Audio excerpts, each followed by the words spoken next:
Right.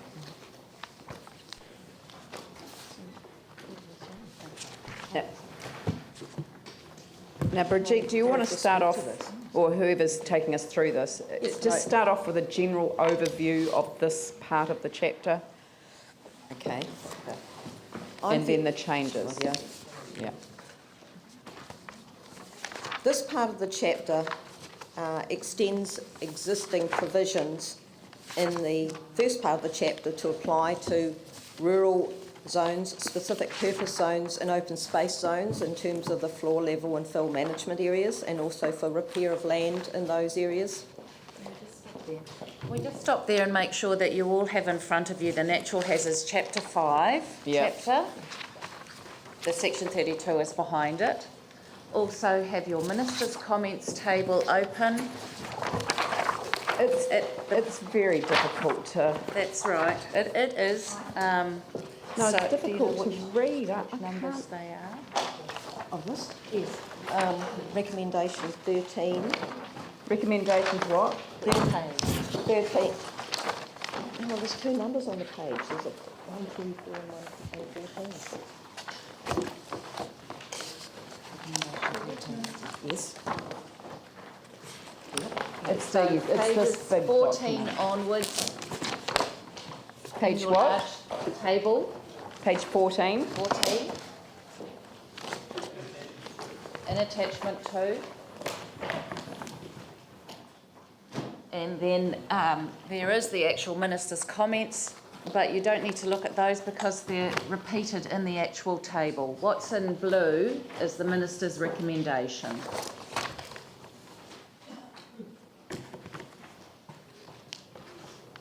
So if we start at the top of Chapter 14, those are the actual comments, but you'll recall that in the covering report that I sent you, there was a paragraph or two on each of the chapters that we were looking at today, which had the most substantial areas that officers want to bring to your attention. The rest of it is what you might call either clarifications or corrections or more minor material. What we need to focus on is what's in the covering report. That's the more substantive areas of the Minister's Comments that we require direction from you on with respect to the draft recommendations from the officers.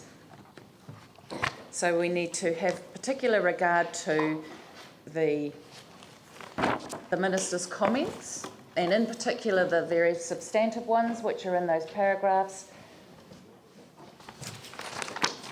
which are the paragraph on natural hazards is on 4.7.3 on page 5 of the covering report.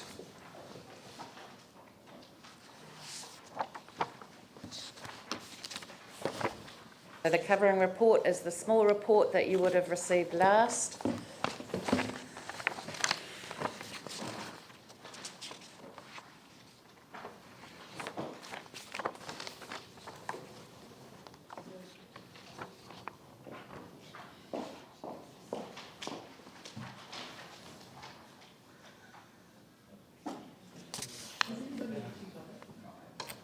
What? Yeah, this one here. It's called the That's Minister's right, Comments correct. District This Plan one here. Review Stage 3, and it looks like a normal council report. It's the report for this committee, that's correct. Page 5, 4.7.3 outlines the substantive issues raised by the ministers, which Fiona will go over. However, the table lists every one of the minister's recommendations in relation to this chapter, starting at page 14. And then what Fiona has done has incorporated the recommendations from officers, subject to, of course, you agreeing to the draft recommendations or not. That's what we're here for today. Okay, so if members are ready now, one of the key aspects of the Minister's Comments was seeking justification for the two-tiered approach to the coastal hazards management. So we've done that in terms of beefing up both the introduction and the Section 32 report. We provide a lot more explanation. Now, the two-tier is a term that the ministers used, or two-stage approach, which is identifying areas at a higher risk from coastal erosion in the next 50 years, and that those areas at a lesser risk in up until between 50 and 100 years. Also, those areas at higher risk from coastal inundation from a 50-year event, and also at a lesser risk from the 100-year event. So we've prescribed that clearly in the policy, and we've also expanded the policy to provide for modification of existing buildings where the owner wishes to reduce the risk from coastal erosion and seawater inundation, and we've got a supporting rule for that. So that's bringing through the National Coastal Policy Statement requirement to encourage redevelopment to reduce risk. Is there's a regional one that they refer to, a regional coastal policy statement? That's right. There's also a policy there, and we've provided extra analysis of that too, and that directs avoidance of development in high hazard areas, which include coastal erosion and coastal inundation.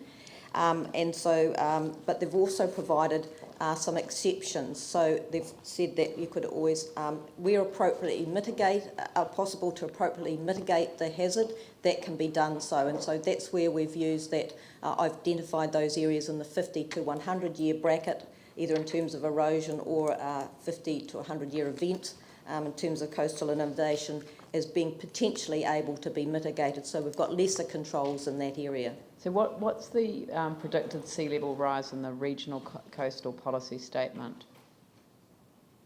I'm sorry, I can't answer that, but certainly in terms of our negotiations with Environment Canterbury, they were keen for us to get the most up-to-date information, and that was supplied by Tonkin and Tate. I understand that. I understand that we're required to do best available. So, yes, I'm sorry, I can't answer that without referring to the document. I thought it was half a metre, but I don't know if I'm referring to the national policy, the coastal policy statement.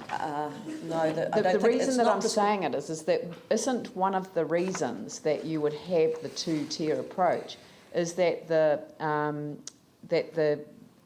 guidelines that exist at the moment from, I thought they were the Ministry for the Environment, but I haven't looked at the regional coastal policy plan, so I'm not 100% sure if it's repeated there. But if it is, we're talking about 400 millimetres for the 50 year, and we're talking about a metre for the 100 year. Isn't that a justification for having the two? If they're still settled at this 0.5, which I find incredible at this time that they still sit with that guidance. But I don't know if the number is included in the regional policy statement, because we can't ignore it, can we? I can't answer that, but I can tell you that the Canterbury Regional Coastal Environment Plan does provide for two different coastal zones, one looking at areas subject to erosion in the 50-year time frame and also in the 100-year time frame. So it's also bringing across that existing practice. But do they yeah. I know that's not answering your question. No, and I'm just quickly looking at it to see if I can find the answer. I have asked someone to go and find that answer for us as well. Okay, I've got it sitting here on my phone. I just can't get to the answer quickly enough. The only place that I do know in terms of policy guidance about the height is the Ministry for the Environment Guidelines of 2008, where they talk about 0.5 but suggest planning for 0.8 of a metre sea level rise over the next 100 years. Yeah, that's the up to date. But does that, I mean, the only reason I'm saying this is that are we going to get in trouble getting to the independent hearings panel when it looks like we haven't accepted the advice of the ministers? Well, we had our own expert technical advice presented as part of the stage 1 hearings, where we provided justification to the author of the Tonkin and Taylor report actually provided justification for adopting 1 metre. And I understand No, I'm not talking about the height. I'm talking about whether we should have the two lines. Well, all I can say is that the ministers, there was no objection to it as such. They just wanted it explained in the minister's comments. Okay, yes. Thank you. Yes. So that because I mean we have to take account of what they're saying. Yes. So what's clear is that their objection wasn't to us having That approach, that's right.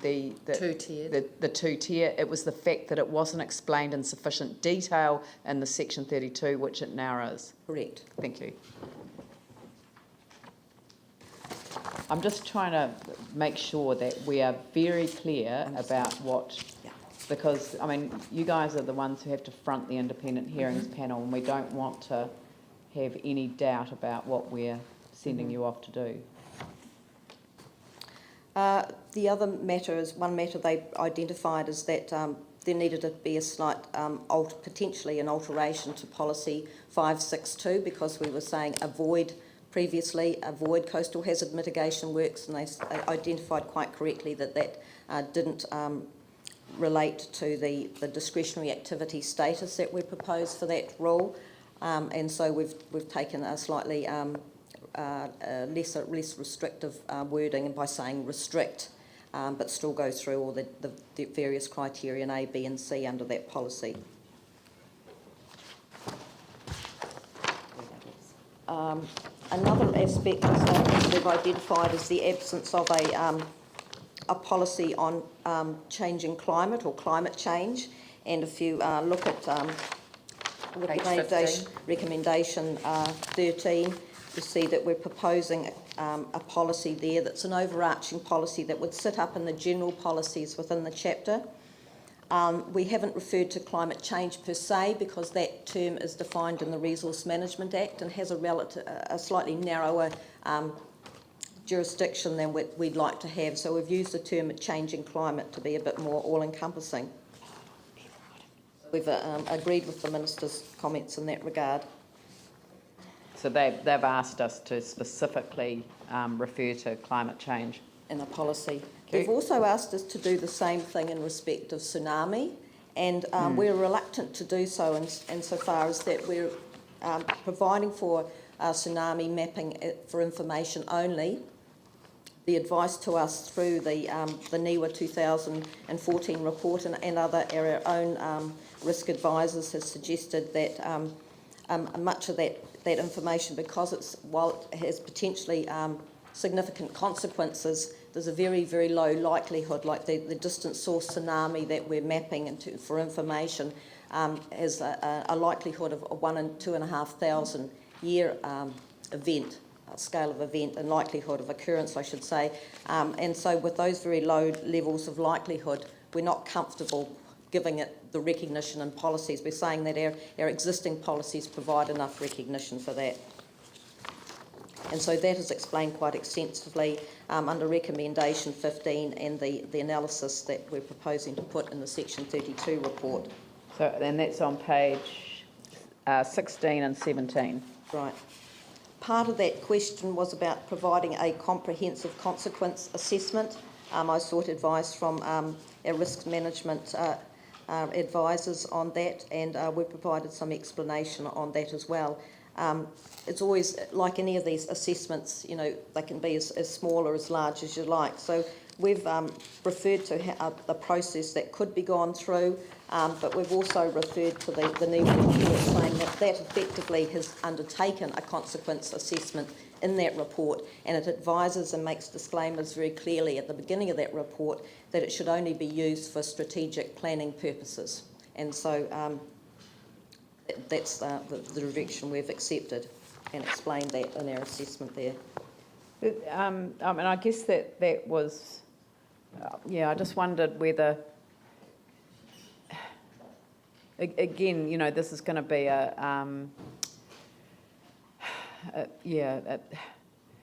so what the ministers seem to be saying in their comments were that they were concerned that that we'd only looked at the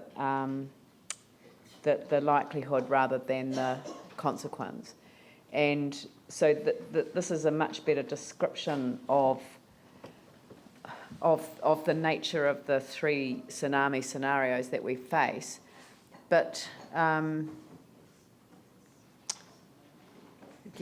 just a little concerned that I wasn't quite sure what the ministers were getting at, to tell you the truth, because I mean, is it that people are just concerned that they've seen the pictures in Japan and that we have to think of the worst possible scenario when we plan? Or otherwise, we just wouldn't live in Christchurch, really. And I think we can take some comfort from the fact that we're proposing these very extensive provisions in terms of the findings of the Tonkin and Taylor report to restrict new development in those areas that are most affected. And if you look at the mapping, you'll see that the tsunami mapping and the coastal erosion and inundation mapping very much coincide for large parts of the coast. Yeah, okay. And I think too, then that's when if you start drilling down then to the rules, that you'll see that those activities such as hospitals and residential care facilities where there could potentially be an intensification of people, either visiting or resident, that those activities need to go through a consent process. And while we don't have rules in this chapter in regards to tsunami, you know, the risk profile is certainly there in terms of the mapping, so that will form part of the assessment of any development. If you were building a rest home, you wouldn't necessarily want to build it in a place that would be hard to evacuate. Exactly. Yeah. Do you think that, I mean, have you talked to officials advising the ministers about whether this approach will be acceptable to them? Because I mean, what I'm trying to tease out is whether we're going to end up in dispute in front of the independent hearings panel. Well, to be honest, we did try, but it was we got some sort of mixed messages about how far they were prepared to provide us with some indication of what they really wanted there. So effectively, they've flagged that, and no, we haven't gone any further than that. What's your gut feeling on it? Well, I'd like to think this will be adequate, actually. You know, like I said, we have had advice from our Peter Kingsbury, a risk management person who also deals with the ECAN risk management people there, and I think this should suffice. But And ECAN's view on this? Have they? Well, they're actually leading that research. They're leading additional research in cooperation with University of Canterbury researchers and working in with other, providing information to us about regional studies as well about tsunami up the east coast of the North Island that could potentially affect us. That's more the regional and local sourced one. So we're relying a lot on ECAN for that information. Yeah, I mean, you can see the questions that I'm asking you. I'm just trying to tease out, you know, what are going to be points of contention, and I'm getting a degree of comfort that you don't believe that this will be one of those. No, and I think some of the people that providing the minister's advice, they're not aware of the extensive warning system that the council has operating down here. That's a relatively new system. If we go on the website, people can find that information very readily, but people that don't live here aren't aware of that the same. Right. And, you know, we're also planning it at a local level, whereas, you know, at the central government level, as you know, you don't always have the same understanding of the relationships between local government and also what's happening on the ground. So I think once we explain that a bit further, they'll get a better understanding of how well prepared we are. Okay. All right. At the highest level also, I would say that this is a consistent approach to how we've dealt with land stability issues in the stage 1 natural hazards as well, where we've had 2 hazard management areas and that type of approach. Unfortunately, we haven't yet had a decision out of the hearings panel to guide us as to whether that was acceptable. Right, okay. All right, next bit. As a recommendation 16, as I mentioned earlier, we're proposing an additional policy there for to provide for the modification of existing buildings. So we think that will give people some comfort for those that are in the floor level and fill management areas. They've already got rules imposed in terms of additional buildings or new builds. Of course, a lot of people that are looking at repairing, this will give them a little bit more support in terms of having other options to address the risk from coastal hazards into the future. So what does C allow? That links it then into a rule that provides for the modification of existing buildings to reduce risk. But we can't write a rule that says that you can't increase risk. Potentially that that could be linked into that policy, possibly. One could argue that the existing matters of discretion are assessing that. Yeah, but this is only when you've got a resource consent requirement, which will be going outside your footprint. You could also justify, address, we could explain that we're addressing the concern you have, Your Worship, through the floor level and fill management areas and the controls that are there imposed on, new additions to existing buildings and new buildings. It doesn't quite answer that issue that you raised about existing buildings lowering.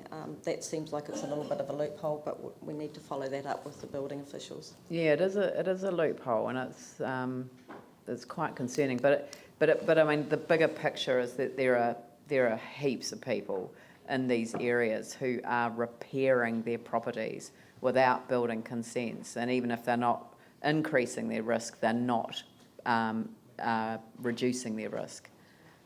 The other thing I need to point out as part of the stage 1 provisions, there is that public awareness provision, so we're hoping that will link into council-wide information over time. I mean, there's existing information, but I think that's another thing. Any LIM or PIM information, of course, people will be aware of these things, but I think there's the potential there to keep building on existing information to increase people's awareness of that risk, and so that I understand that. It's just whether people have the capacity at this moment to address an increased vulnerability, and if you're not rebuilding, it seems to me that you have the problem. You have a problem if you're not rebuilding. But anyway, that's been the case since February 22. Okay. Just progressing through that recommendation 16, with a few extra provisions that we're proposing or sort of rewording to make sure there's better alignment between the policies and the rules and assessment matters. So effectively, that's very much what we're explaining there, and providing some extra justification again in the Section 32 report to explain that. I hate to say this, but that is exactly the sort of provision in the reverse that I would love to have to protect people that are now exposed to flood risk. I really would. But it seems that you've got to have an activity status for the area that would trigger the resource consent. Yeah. But there isn't one if you're not doing anything to your location of your building or your footprint or... Damn. It's almost like, there's almost like a need though for doing anything in a flood risk area. Yeah, but then that would be increasing regulatory requirements, and that would get hammered from on day one. But I think that, it's almost worth ensuring that the commissioners know that this is a problem with our regulatory frameworks, because it is a crossover. It's a crossover between resource consent, district plan, and Building Act and building consent. And there's it is a real problem for these people that can't protect against the risk that they now have. Anyway, it's a bigger challenge for the city.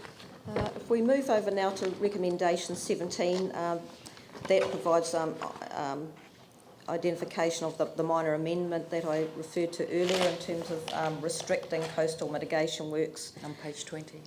Page 20 of your table. Linked to that too is a new district-wide rule that applies to coastal hazard mitigation works.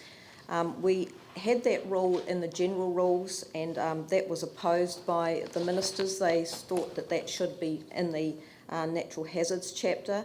So we've added an extra column to the coastal hazards rules table to provide for that. Now, just to provide you a little bit of background, there are a lot of coastal protection works around the whole district, and at the present that activity isn't identified in any of the plans. And what happens if somebody wants to rebuild, repair or put in a new one, it's just generally falls under the activity status of a building. And at the moment there's not really sufficient assessment criteria or matters of discretion to really assess that well and in a comprehensive and a sustainable way. So that's what we're proposing by identifying that activity. Coastal hazard mitigation works both as by defining it, giving it a policy, and also having a rule that applies not only within those coastal hazard management areas but also across the district.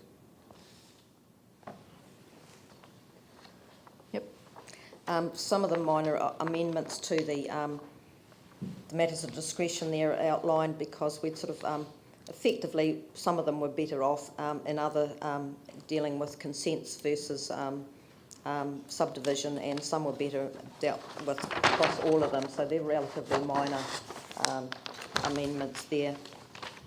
Yep. Moving on to recommendation 19, approach to multiple hazards. The ministers sought us to approach coastal hazard management using a multi-hazard approach, but unfortunately it wasn't really described, but it seemed that they wanted us, by reference and further comments about condensing the hazard maps, it seemed to imply that they wanted just a hazard map, as sort of like a generic term across the whole of the district.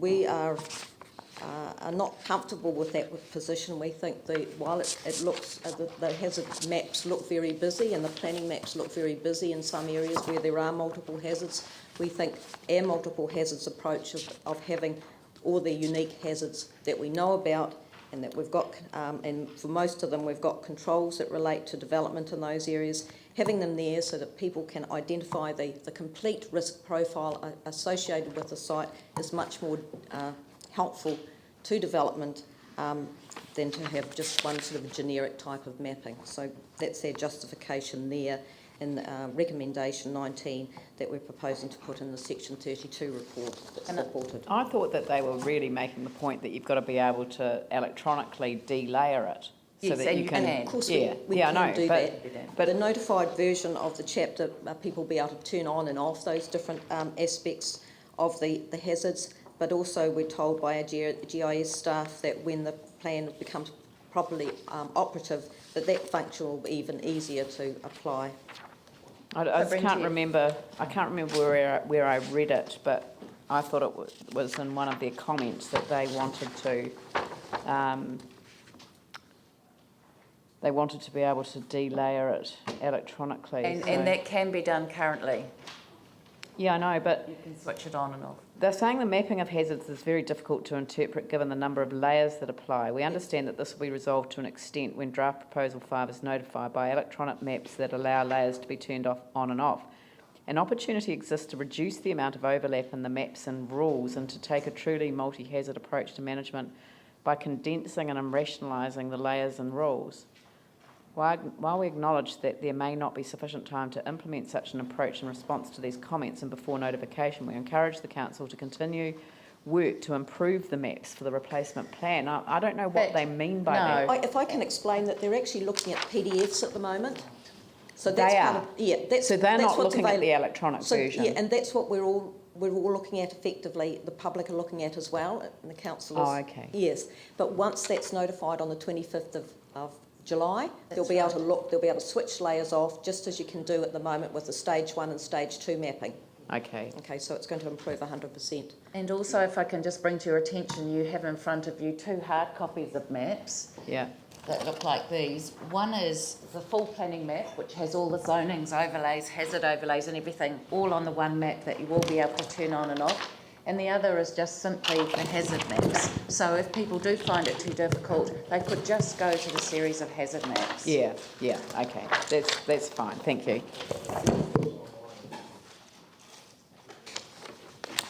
Moving down to recommendation 20, we've here provided further analysis to justify the approach taken, the 2-stage approach which I talked about earlier. So this is the actual section here where we provide analysis of both Policy 25 and the New Zealand Coastal Policy Statement, Policy 13.3.1 and the Regional Coastal Policy Statement, and link that back to the approach that we've taken for identifying areas at risk in both the 50 and 100-year timeframes, from the risk of coastal erosion and the risk of coastal storm inundation. So that's a fairly comprehensive coverage there. Okay, so they didn't, I wasn't clear as to whether their recommendation was saying, well, look, you know, you should take the outer level and apply all of the rules that you would apply to that, single set of rules to that. But I thought that that would be against their own, you know, sort of statement of expectations, because it would be increasing the level of regulatory intervention at a point at which we would consider to be too far in the distance. Well, the interesting thing is that the regional policy statement, policy 11.3.1, has been recently slightly amended to provide a bit more clarification, and the key thing is that in these areas that are already urbanised, that we can either avoid or mitigate, and that effectively fits better. I mean, that's the message that we were given, these various representatives from both ECAN and the government ministries, saying that in that 50-year area there's an immediate risk. We want to identify the immediacy of that risk so that people can react and respond to that now.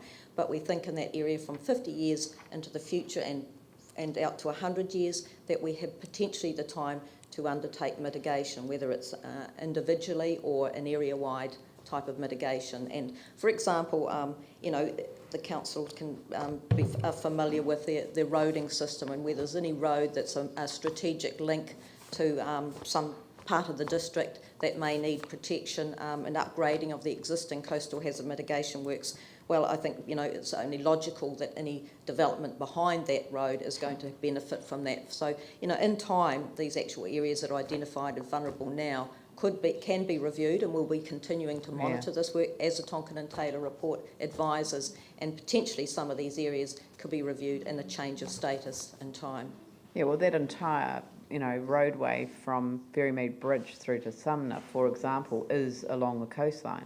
So, you know, I mean, obviously that's going to be factored into and provide potentially protection for what sits behind.